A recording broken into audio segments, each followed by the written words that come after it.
I mean, it was very early on, really, in your career that you came up with this idea and did a. Tell us about the radio show. Originally I did a show in the Edinburgh Fringe called Eamon, Older Brother of Jesus, which is kind of a different theme. Was that Eamon had come back, after, instead of Jesus. Right. It was a sort of a slightly different show, but Phil Clark, I do know Phil very well. Yes. Yeah, he was a producer on Radio 4 at the time, and he saw the show and he sort of asked me to submit an idea for sort of a sitcom, basically, which I did, and he really liked it. And then he submitted it to Jonathan James Moore, who was the commissioner for Radio 4 at the time.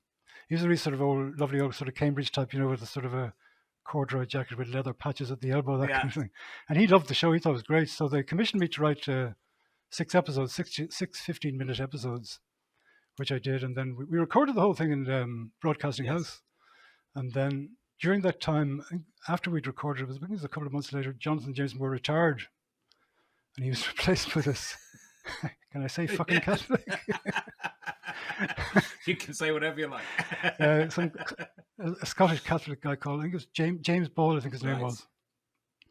And he was flipping through the Radio Times. This was the week it was due to go out on Radio 4. And he's flipping through the Radio Times and he saw this thing called Eamon, Older Brother of Jesus, going out at 11:15. And being a Catholic, he wanted to know what it was about, so he got the tapes, which it was then. That's how far we're going back. And, he listened to the tapes and he thought it was blasphemous.